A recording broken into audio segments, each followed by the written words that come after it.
Paz do Senhor, queridos professores da turma dos primários. Eu me chamo Gabriela e hoje nós iremos falar um pouco sobre a lição de número 5, que tem como título A Coragem do Profeta que Confrontou o Rei. O objetivo da nossa lição de hoje é que as crianças entendam que o Senhor é o único Deus e que precisamos falar dele com a mesma coragem do profeta Elias. E o ponto central é que a nossa coragem vem de Deus e sempre que a usamos, ele é glorificado. A lição de hoje traz o país El Salvador. Eu sempre deixo a sugestão para vocês trazerem uma imagem da bandeira do país, né? Mostrar para as crianças e também trazer a memória em ação na linguagem e no idioma, no caso, que é falado lá naquele país. E também algumas curiosidades, se você quiser também pode trazer algumas curiosidades. E a memória em ação encontra-se no segunda carta de Timóteo, capítulo 1, versículo 7, parte A, que diz o seguinte: pois o Espírito que Deus nos deu não nos torna medrosos. E a lição traz como sugestão a gente separar as palavras medrosos e poder e explicar para as crianças, deixar essas palavras como destaque. E aí também, através disso, fazer com que elas decorem mesmo a memória em ação e no final da aula elas possam repetir sem olhar na referência bíblica, né, aqui na revista. E também outra coisa muito importante é você fazer com que elas abram na Bíblia delas a memória em ação, assim como a leitura bíblica, para que elas leiam e elas entendam que a memória em ação também está sendo tirada da Bíblia, certo? E explique para elas que cada Bíblia tem uma versão diferente, mas é porque a Bíblia não foi escrita no português, foi escrita em outras línguas, né? Em 3 línguas, cada parte foi escrita em uma. E que quando foi traduzido para o português, foi traduzido em palavras semelhantes, mas que dizem a mesma coisa, certo? Então depois que você fizer esse início, fizer essa oração inicial também, aí a gente já pode ir para a contação bíblica, certo? A contação da história, que encontra-se no livro 1 Reis, capítulo 16, dos versículos 29 ao 34, e também capítulo 17, do versículo 1 ao 9, e por último o capítulo 18, certo? Que vai contar, que vai falar sobre o profeta Elias e o rei Acabe e a rainha Jezabel.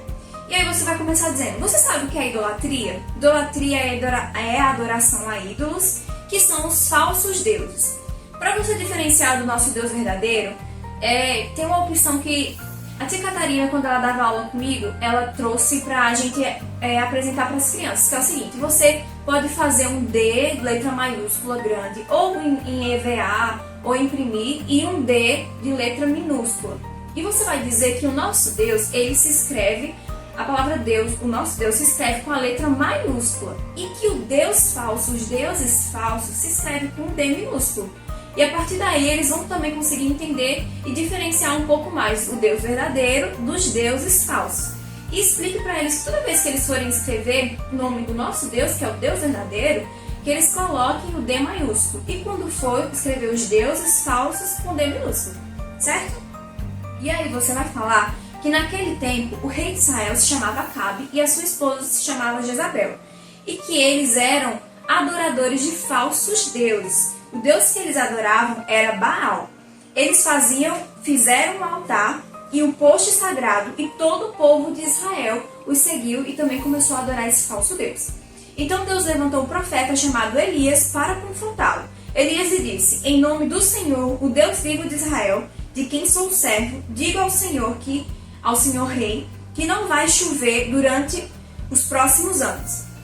E por causa dessa profecia, o rei Acabe perseguiu e Jezabel perseguiu o profeta Elias e por isso ele teve que fugir. Então ele fugiu para perto do riacho de Querite, onde os corvos o alimentaram. Mas depois desse tempo, ele precisou fugir novamente, sair dali e ir para a cidade de Serepta, onde ele ficou na casa de uma viúva. A revista diz que a gente, aqui, pelo menos no Explorando a Bíblia, não pede pra gente contar o que foi que aconteceu com Elias e a viúva de Serepta.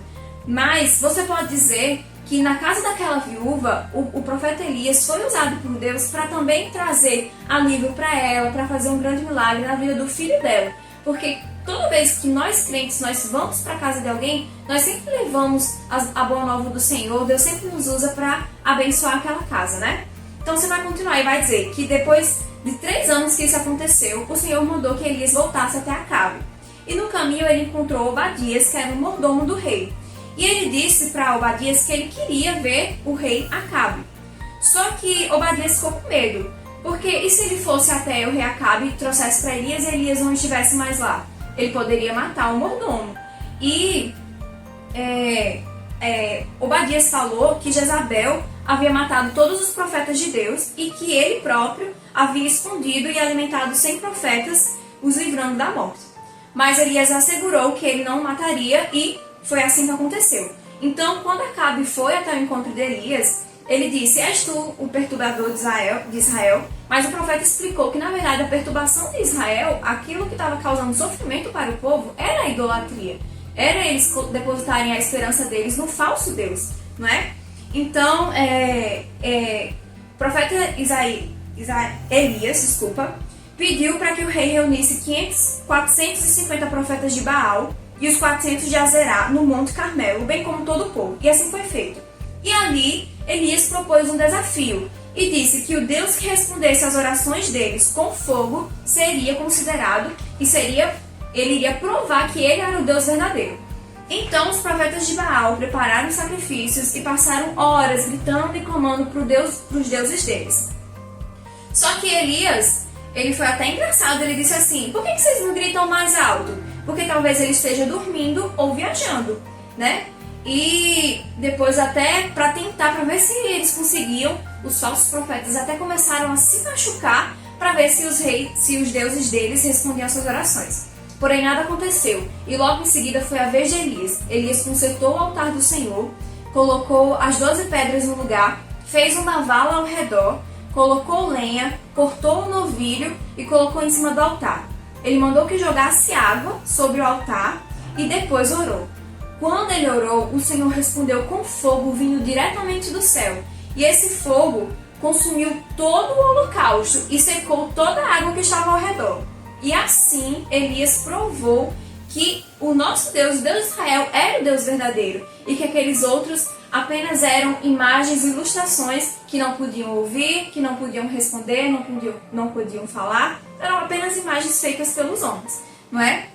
Então, nosso Deus, a mensagem que nós deixamos é: nosso Deus é único e verdadeiro, e somente a Ele devemos adorar e falar da sua palavra com a mesma coragem do profeta Elias. E por último, já que a lição traz a perseguição aos servos do Senhor, aqui na revista pede pra gente trazer 5 países, que são o Afeganistão, Coreia do Norte, Somália, Líbia e Iêmen. Você vai imprimir essas 5 bandeiras, tem até aqui, ó. Você pode pesquisar no Google, que você encontra também essas 5 bandeiras. Você vai imprimir, ou então imprimir cartãozinhos pequenos e pedir para que as crianças escolham uma bandeira para elas orarem por esse país durante a semana, certo? Para que o Senhor também tenha misericórdia dos seus servos que estão lá, que o Senhor os ajude, né, a passarem por esse momento difícil. E para finalizar, eu deixo para a meditação de vocês, professores, uma música que é Igual Não Há, de Lauriette, se eu não me engano, que canta, que fala sobre essa questão, né? Que existem os falsos deuses, mas eles não escutam, não ouvem, não falam, não cheiram, não podem fazer nada, mas que nosso Deus verdadeiro, ele pode sim fazer por nós. E ele faz, né? Por amor aos seus servos. Então, para a meditação de vocês eu deixo essa música e espero que vocês tenham uma preparação de aula abençoada e também uma aula abençoada. Fiquem com Deus e até a próxima. Tchau!